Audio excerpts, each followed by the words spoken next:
Professor Vinod Kumar గారు మళ్ళీ వస్తాను. మనతో పాటు లింగం యాదవ్ గారు ఉన్నారు, టీపీసీసీ అధికార ప్రతినిధి. లింగం యాదవ్ గారు, అసలు ప్రభుత్వం ఎలాంటి అంశాలను పరిగణలోకి తీసుకొని విచారణ కమిషన్ని ఏర్పాటు చేసింది? విచారణ కమిషన్ పారామీటర్స్ ఏంటి? ముందుగా మీకు అదే విధంగా కో ప్యానలిస్టులకు రాజకీయ అందరికీ నమస్కారం అండి.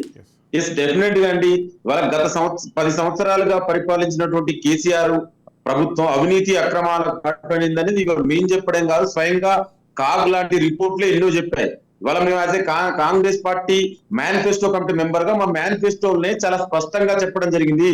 కేసీఆర్ కాళేశ్వరంలో చేసినటువంటి అవినీతి అక్రమాలు ఎత్తుకొస్తే దాని మీద దాని అనుగుణంగానే ఇవాళ ప్రభుత్వం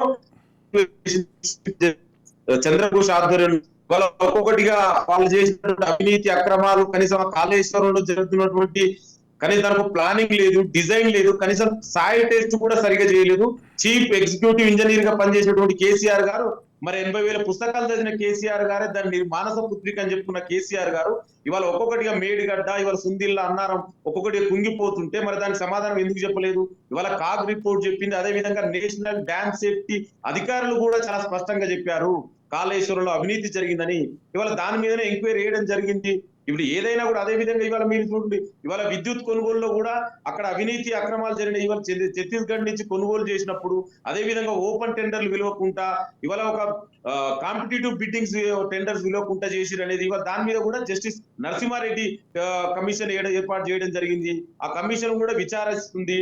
డెఫినెట్ కూడా దీనికి బాధ్యులైన వ్యక్తులు ఎవరైనా కూడా చట్ట ప్రకారం న్యాయ ప్రకారమే శిక్షిస్తుంది. ఇవాళ కాంగ్రెస్ ప్రజా ప్రభుత్వం అండి. ఇది ఎక్కడ కూడా వ్యక్తుల మీద వ్యక్తిగతంగా ఎలాంటి ఏ కక్షపూరిత చర్యలు కూడా ఇది కాంగ్రెస్ ప్రజా ప్రభుత్వంలో జరగదు. ఇవాళ ముఖ్యమంత్రి రేవంత్ రెడ్డి గారి ఆధ్వర్యంలో ఇవాళ తెలంగాణలోని సబ్బండ వర్గాలు అభివృద్ధి సంక్షేమే లక్ష్యంగా పనిచేస్తున్నటువంటి ప్రభుత్వం కాంగ్రెస్ ప్రజా ప్రభుత్వం. ఇవాళ ఒక స్కామ్ కాదండి, ఇవాళ ఒక్కొక్కటి అన్ని బయటకు వస్తున్నాయి. 10 సంవత్సరాలుగా వాళ్ళు చేసినటువంటి దుర్మార్గాలు, అవినీతి అక్రమాలు, ఇవాళ గొర్రెల స్కామ్ చూడండి, దాదాపు 700 కోట్ల రూపాయలు. అదేవిధంగా చేపల స్కామ్, ఫోన్ ట్యాపింగ్. అంటే 10 సంవత్సరాలుగా పరిపాలించినటువంటి కేసీఆర్ పాలన ఎంత దుర్మార్గంగా ఉందో ఇవాళ ఒక్కొక్కటి బయటకు వస్తుంది. వెయిట్ చేయండి, డెఫినెట్ కూడా ఇవాళ కమిషన్ వాళ్ళకు నోటీసులు ఇస్తుంది. వాళ్ళు వస్తున్నారు. ఇవాళ ఆల్రెడీ ఫోన్ ట్యాపింగ్ కేసులలో బయటపడ్డాయి. వాళ్ళు మాట్లాడుకుంటున్నట్టు ఎంత ఘోరాది ఘోరంగా అంటే చివరకు భార్య. లింగం యాదవ్ గారు మళ్ళీ వస్తాను.